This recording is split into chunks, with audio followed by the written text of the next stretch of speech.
افغانستان کے اپنے لوگوں نے ہی تو خط لکھ کر سوویت یونین کو دعوت نامے بھیجے تھے اور ان کو بلایا تھا۔ چلیے اس کو بھی چھوڑیے، نیٹو کی بات کر لیجئے، 2001 سے لے کر 9/11 کی بات کی اگر آپ سچویشن کو دیکھیں تو اس وقت کیا ہوا تھا؟ شمالی افغانستان سے جب نیٹو یا امریکہ داخل ہوتا ہے تو کہیں پر آپ نے مزاحمت دیکھی؟ ابتدائی سطح کے اوپر آپ نے بالکل افغان طالبان کی مزاحمت دیکھی، کیا وہ مکمل طور کے اوپر تھی؟ شمالی افغانستان سے امریکہ جب داخل ہوتا ہے تو اسے کابل تک رسائی کس نے دی تھی؟ کیا کسی پاکستانی نے دی تھی؟ کیا کسی انڈین نے دی تھی؟ کیا کسی ایرانی نے دی تھی، چائنیز نے دی تھی یا رشیا نے دی تھی؟ مطلب حامد کرزئی کون تھے؟ عبداللہ کون تھے؟ اسماعیل توران وہ ہرات والے وہ کون تھے؟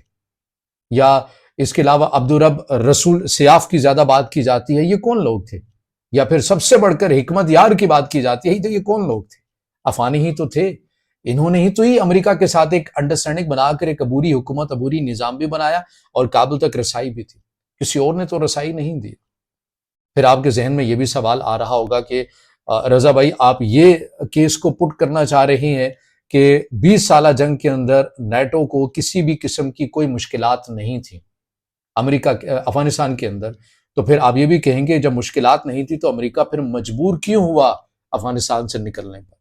تو میں نے تو یہ نہیں کہا کہ امریکہ کو یا نیٹو کے افواج کو مزاحمت نہیں تھی، مزاحمت کا سامنا نہیں کرنا پڑ رہا تھا، میں تو بالکل کہہ رہا ہوں مزاحمت کا سامنا کرنا پڑ رہا تھا، لیکن دو کردار تھے۔ یہ کردار میں نے نہیں بتائے، یہ کردار خود امریکہ نے بتایا ہے کہ اسے کن کن چیلنجز کا سامنا کرنا پڑا اس 20 سالہ جنگ کے اندر۔ انہوں نے سب سے زیادہ جو الزام لگایا وہ پاکستان کے اوپر لگایا کہ پاکستان نے ہمارے ساتھ ڈبل گیم کی ہے، پاکستان نے ہمیں کراس کیا ہے، اس کے اوپر متعدد ڈاکومنٹریز بنی، پاکستان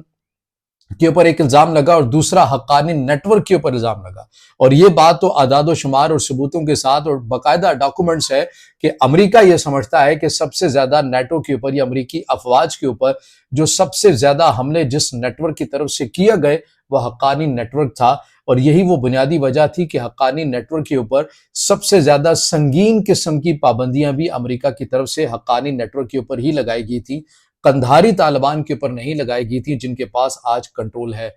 کابل کا، ان کے اوپر نہیں لگائی تھی۔ اور حقانی نیٹ ورک سے متعلق تو پاکستان کے اوپر بھی الزام لگتا رہا کہ آپ حقانی نیٹ ورک کی پشپناہی کرتے ہیں، کیونکہ بتایا یہ جاتا ہے کہ میران شاہ کے اندر حقانی صاحب کا جو مدرسہ منبع العلوم کی بات کی جاتی ہے وہ پاکستان کے علاقے میران شاہ میں ہی تھا، اور ان کی اصل جو بنیاد جو جڑ تھی وہ پاکستان میں ہی تھی، اور ان کا پکتیکا یا پکتیا کے اندر جو گھر تھا وہاں پر معمولی طور کے پر آنا جانا ہی تھا، لیکن زیادہ تر تمام چیزیں جو تھیں وہ پاکستان کے اندر سے ہی یا میران شاہ والی سائڈ سے ہی آپ کو چلتی بھی نظر آتی تھی۔ یہ دو وہ کردار تھے جن سے امریکہ کو ہمیشہ گلا رہا کہ انہوں نے حقانی نیٹ ورک نے ہمیں نقصان پہنچایا، اور پاکستان ہم سے پیسے بھی لیتا رہا، ہم سے انٹرٹین بھی ہوتا رہا، اور افغانستان کے اندر انہوں نے ہمیں ٹکنے بھی نہیں دیا۔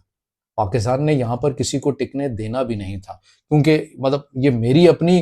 رائے نہیں بلکہ یہ ایک ریاستی سطح کے اوپر ایک لائن تھی۔ آپ کو وہ جملہ حمید گل صاحب کا یاد ہوگا جس کے اندر انہوں نے کہا تھا کہ افغانستان بہانہ ہے، پاکستان نشانہ ہے، تو لہٰذا پاکستان کے لیے یہ ضروری تھا کہ وہ اس وقت امریکہ کے ساتھ مل کر سوویت یونین کو وہاں سے نکالے، اور جب سوویت یونین وہاں سے نکل گیا تو پاکستان اس چیز کا متحمل نہیں ہو سکتا تھا کہ اس کی سرحدوں کے پاس کوئی غیر ملکی فوج آ کر یہاں پر مستقل بنیادوں کے اوپر رہے۔ یہ میری لائن نہیں ہے، یہ آج بھی اگر آپ کسی ریٹائر فوجی سے بھی اگر آپ بات کریں نا جو پالیسی ساز رہا ہے ماضی کے اندر، وہ آپ کو کھل کر بتائے گا کہ پاکستان آج نہیں بلکہ کبھی بھی اس چیز کا متحمل نہیں ہو سکتا کہ اس کی سرحد کے پاس کوئی غیر ملکی فوج آ کر بسیرا کر لے۔ تو اس وقت پاکستان کی پالیسی یہ رہی کہ پہلے امریکہ کے ساتھ مل کر سوویت یونین کے لیے مشکلات کو پیدا کیا جا سکے، اور پھر جب امریکہ یہاں پر رہا تو امریکہ کے لیے حقانی نیٹ ورک مسائل پیدا کرتا رہا۔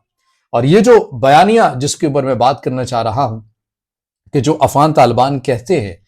کہ ہم نے تو نیٹو کو شکست دی ہے، ہم نے تو سوویت یونین کو شکست دی ہے،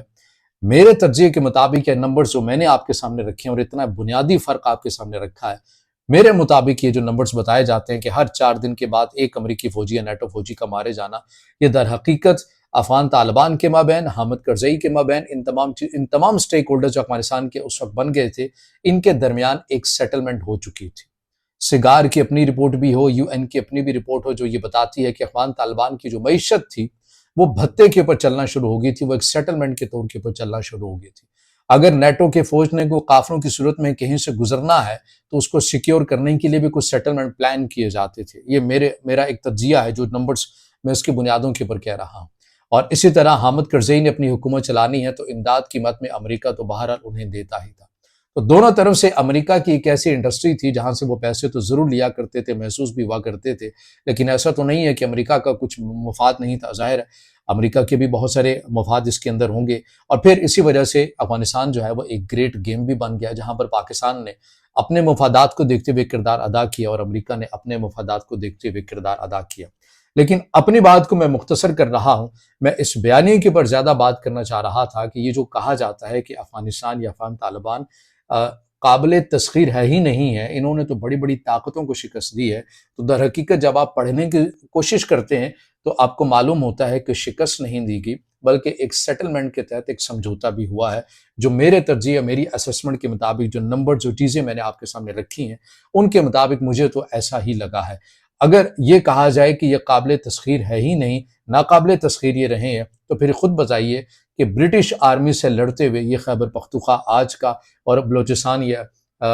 آج کا بلوچستان اور آج کا خیبر پختونخوا یہ جو گواہ بیٹھے، یہ جو اس کو ڈیورنڈ لائن کہتے ہیں یا فرضی کرخا جیسی اصطلاحیں استعمال کر رہے ہیں، یہ کن کے علاقے تھے اور کنہوں نے ان سے چھین لیا تھا اور کنہوں نے نیٹو کو کابل تک رسائی دی تھی اور کنہوں نے سوویت یونین کو دعوت نامے بھیجے تھے. تو یہ تمام کے تمام وہ کردار ہیں جو خود ہی افغانستان کے اپنے تھے، کوئی باہر والا نہیں تھا. اور اگر انہوں نے مزاحمت کو کرنی ہوتی تو پھر وہ کردار ہمیں وہ چیزیں وہ سینیریو وہ تاریخ کے اندر چیزیں نظر بھی آتی کہ سوویت یونین کو سرحد کے مقام کے اوپر شدید قسم کی جھڑپ کا سامنا کرنا پڑا یا پھر امریکہ کو سرحدوں کے اوپر شدید قسم کی جھڑپ کا سامنا کرنا پڑا. نمبرز میں نے عراق کے بھی سامنے رکھے ہیں، نمبرز میں نے آپ کے سامنے افغانستان کے بھی رکھے ہیں. یہ نمبرز خود بتا رہے ہیں کہ در حقیقت ان تمام چیزوں کو انڈیکیٹ کر رہے ہیں کہ یہ ایک سیٹلمنٹ تھی اور اسی کے مطابق چیزوں کو چلایا جا رہا تھا. لیکن ریاست پاکستان اس چیز کی متحمل نہیں ہو سکتی تھی کہ اس کی سرحدوں کے پاس کوئی غیر ملکی افواج آ کر بیٹھے، تو لہٰذا یہ وہاں سے تمام تر جو گیم ہے وہ کی گئی اور امریکہ اسی بنیاد کے اوپر پاکستان کے اوپر الزام بھی لگاتا ہے جو کہ تمام ڈاکومنٹڈ ہے. بلکہ امریکی صدر ڈونلڈ ٹرمپ جو آج ہیں انہوں نے 2018 کے اندر بھی یہی بات کی تھی کہ ہم نے پاکستان کے ساتھ مل کر بہت کام کیا، ہم نے پیسے دیے، لیکن بدلے میں ہمارے لیے پاکستان نے اس طرح سے کام نہیں کیا جیسا کہ کرنا چاہیے تھا. تو یہ تمام وہ چیزیں ہیں جو آپ کو اس بات کی طرف اشارہ کرتی ہیں کہ اس بیانیے کے اندر جو یہ پھیلایا جاتا ہے کہ افغان جو طالبان ہیں انہوں نے سوویت یونین اور نیٹو کو شکست دی، اس کے اندر کسی قسم کی کوئی صداقت نہیں. اگر ہوتی تو حقانی نیٹ ورک کے اوپر جو پابندیاں لگیں وہ اس جیسی پابندیاں یا اس سے مزید زیادہ پابندیاں قندھاری طالبان کے اوپر لگتی جو آج کابل کے حکمران ہیں، مگر ان کے اوپر اس طرح کی پابندیاں نہیں لگائی گئی. یہ تمام تر وہ ڈیٹیلز ہیں جو نمبرز کی صورت میں نے آپ کے سامنے رکھے ہیں. اس میں کچھ چیزیں ڈاکومنٹس بنیاد کے اوپر بھی ہیں، ان کے حوالے بھی موجود ہیں، وہ میں ڈسکرپشن کے اوپر دے دوں گا. اور اس کے اندر جو باقی جو چیزیں ہیں جو ان تمام چیزوں کو سمجھ کر جو میری ایک اسسمنٹ ہے، ایک تجزیہ ہے، وہ میں نے آپ کے سامنے رکھا ہے. اگین کہوں گا کہ آپ اس سے اختلاف کریں، آپ اس سے اتفاق کریں، یہ مکمل آپ کی رائے کے اوپر منحصر ہے. لیکن جو چیزیں میں سمجھ سکا ہوں وہ میں نے آپ کے سامنے رکھی ہیں. اس سے جڑا آپ کا کوئی سوال ہو یا رائے ہو تو ضرور کمنٹ میں دیجیے گا، ویڈیو کو لائک کیجیے گا، دوستوں کے ساتھ شیئر کیجیے گا اور چینل کو سبسکرائب